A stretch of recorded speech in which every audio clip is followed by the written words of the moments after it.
안녕하세요. 280번째 시간으로 인사드립니다. 오늘 본문 말씀은 사도행전의 마지막 부분인 25장에서부터 28장까지의 내용입니다. 사도행전 13장 이후 내용은 사도 바울의 전도 여행을 중심으로 전개되어집니다. 바울은 총 3번의 전도 여행을 하고 로마로 향하게 되는데요. 각각의 전도 여행을 통해 수많은 이방인들이 복음을 듣고 하나님께로 돌아오는 일들을 경험하고 또 지역의 곳곳에 교회를 세우며 하나님께서 맡기신 사명을 감당했습니다. 3번째 전도 여행을 마치고 예루살렘으로 향하는 바울이 에베소 장로들에게 남긴 유명한 말씀 구절이 있죠. 내가 달려갈 길과 주 예수께 받은 사명, 곧 하나님의 은혜의 복음을 증언하는 일을 마치려 하면은 나의 생명조차 조금도 귀한 것으로 여기지 아니하노라. 바울은 이 고백처럼 정말 자신의 목숨보다도 복음의 사명을 앞세우며 죽음을 각오하고 예루살렘으로 향합니다. 왜 예루살렘에 가는 것이 목숨을 걸어야 하는 일인가 생각해 보면 사실 바울이 가는 곳곳마다 그를 따라다니며 난동을 일으키고 그를 죽이려 하는 수많은 유대인들이 있었죠. 그 유대인들이 가장 많은 곳이 바로 예루살렘이지 않습니까? 이미 바울의 소식은 유대 사마리아뿐 아니라 온 지역에 널리 퍼져 있는 터라 만일 그가 예루살렘에 왔다는 소식이 전해지기라도 하면 아마도 벌떼같이 달려들어 바울을 죽이려 할 것이 분명했기 때문이죠. 바울은 이러한 사실을 모두 알면서도 예루살렘으로 돌아오게 되고 믿는 유대인들을 위해 성전에 올라가 결례를 행하는 동안 결국 백성들에게 발각되고 붙잡혀서 죽을 위기에 처하게 됩니다.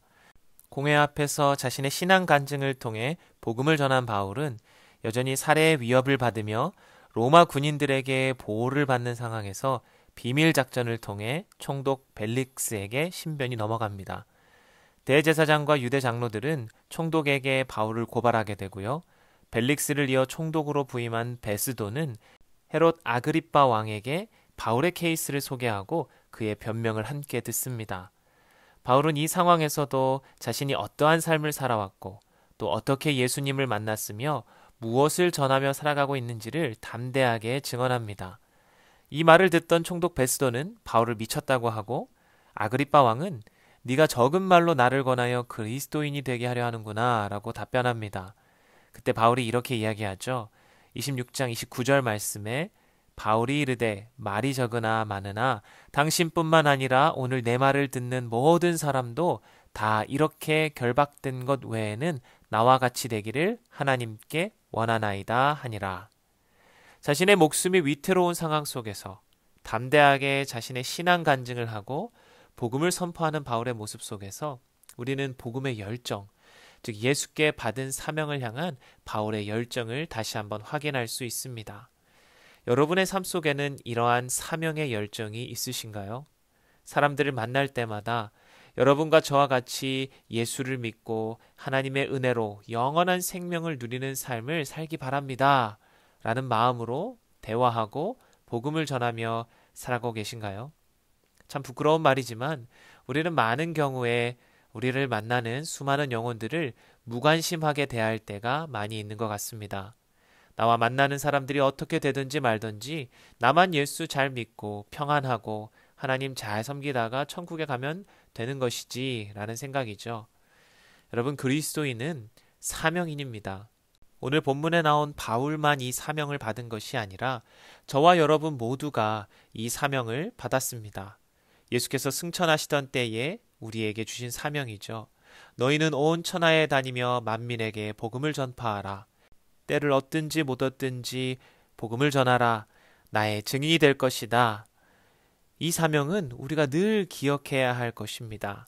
정말 바울이 아그리빠 왕에게 고백한 것처럼 저와 여러분이 만나는 모든 사람들이 우리를 통해 복음을 듣고 예수를 믿고 죄와 사망에서 구원받는 축복을 누리게 되길 바라는 마음으로 우리는 복음을 전해야 할 것입니다. 죄를 묻는 총독 앞에서 가이사 황제에게 상소한 바울은 이제 로마로 이송되게 됩니다. 바울과 죄수들을 태운 배가 유라굴로라는 광풍을 만나 큰 위기를 만나게 되는데요. 모두가 죽게 될지도 모르는 이 위기 속에서 하나님은 바울에게 찾아와 이렇게 말씀하십니다. 27장 24절 25절에 바울아 두려워하지 말라. 네가 가이사 앞에 서야 하겠고 또 하나님께서 너와 함께 항해하는 자를 다 내게 주셨다 하였으니 그러므로 여러분이여 안심하라. 나는 내게 말씀하신 그대로 되리라고 하나님을 믿노라. 여러 날 동안 계속되는 풍랑 가운데 구원의 희망이 없는 상황 속에 바울의 이 말을 들었다고 해서 사람들이 얼마나 희망을 갖고 또 소망을 가졌을까요? 아마도 대부분은 바울의 이 말을 무시하거나 흘려들었겠죠. 그런데 얼마 뒤에 사공들은 육지에 가까워지는 것을 느끼고 배를 버리고 자신들의 목숨을 건지고자 도망가려 합니다. 그때 바울이 이렇게 얘기합니다. 31절에 이 사람들이 배에 있지 아니하면 너희가 구원함을 얻지 못하리라. 여기서 바울의 이 두 말을 우리는 함께 좀 기억했으면 좋겠습니다. 하나님의 말씀대로 모두 안전할 것이라고 믿음이 있는데 왜 사공들이 떠나면 살지 못할 것이라고 이야기하는 걸까요? 바로 바울은 하나님의 주권과 인간의 책임이라는 아주 중요한 주제를 우리에게 던져주고 있는 것이죠. 간혹 위기의 순간에 하나님께서 다 알아서 해주실 거야 라고 이야기하는 사람들을 만나면 정말 믿음이 좋구나 라는 생각이 들 때가 있습니다. 그런데 정말 그것이 믿음이 좋은 것이냐 아니면 나에 대한 책임은 회피한 채 자포자기하는 마음으로 될 대로 되라 라고 이야기하는 것인가는 우리는 생각해 보아야 할 것이죠. 하나님의 주권과 섭리를 나의 게으름과 연약함을 합리화하는 도구로 사용하는 사람들이 있기 때문입니다. 마치 시험 공부를 하지 않아서 결과가 좋지 않은 것을 가지고 하나님께서 나를 향한 뜻이 이 길이 아니야 라고 받아들이는 것과 마찬가지겠죠. 하나님의 말씀은 반드시 성취되며 하나님의 주권과 통치는 우리의 개인의 삶뿐만 아니라 온 세상을 통치한다는 사실은 분명합니다. 그러나 이 말이 우리에게는 어떠한 책임도 없고 우리의 노력이나 행동이 결과에 어떠한 영향도 미치지 않는다는 이야기는 결코 아닙니다. 하나님의 주권을 믿는 사람들은 누구보다 신실하고 성실하게 말하고 행동하며 모든 순간 최선을 다하게 됩니다. 왜냐하면 하나님의 주권이 내 인생의 오토파일럿이 아니라는 것을 누구보다 잘 알기 때문입니다. 모든 상황 속에서 내가 할 수 있는 최선을 다한 후에 결과를 하나님께 맡기는 것이야말로 내 인생의 주관자 되신 분이 내가 아니라 바로 하나님이심을 고백하는 믿음이겠죠. 바로 그것이 진짜 신앙인의 자세일 것입니다. 바울의 예언대로 배에 있던 276명의 사람들은 멜리다라는 섬에 모두 다 구조됩니다. 그리고 이윽고 바울은 안전하게 로마에 도착할 수 있게 됩니다. 로마에 도착한 바울 일행을 맞으러 나온 형제들이 있었는데요. 그들을 보고 바울은 하나님께 감사하며 담대한 마음을 얻었다고 증언합니다. 로마까지 오는 여정 자체도 쉽지 않았지만 막상 로마에 도착해 이제 바울은 자신의 목숨을 걸고 복음을 전해야 하는 그 사명 앞에서 얼마나 그 마음이 참 두렵고 힘들었겠습니까? 바로 그에게 하나님은 이 형제들을 보내어 그의 마음에 담대함을 허락해 주셨던 것이죠. 이처럼 믿음의 동역자를 통해 하나님께서는 우리가 사명의 발걸음을 걸어가는 동안에 필요한 힘과 용기를 복돋아 주십니다. 왜냐하면 사명의 길이 정말 쉽지 않고 포기하고 싶은 마음이 가득 들 때가 많이 있기 때문이죠. 그때마다 우리를 위로하시는 하나님의 음성이 바로 우리의 믿음의 동역자 분들을 통해 우리에게 전달되는 것이죠. 그래서 우리는 교회 안에서 특별히 섬기는 자리에 계신 분들을 향해 날마다 기도하고 격려하는 일을 쉬지 말아야 됩니다. 여러분 주위에 복음을 위해 정말 교회를 위해 헌신하고 계신 분들이 계신가요? 그분들을 위해서 꼭 기도해 주시고 또 위로와 격려의 말을 아끼지 마시기 바랍니다. 여러분의 기도와 격려를 통해 그분들이 힘을 얻고 끝까지 사명의 길을 완수할 수 있게 될 것입니다. 마지막으로 바울이 로마에 도착해서 한 일을 살펴볼까요? 그는 사람들을 초청하여 복음을 전했습니다.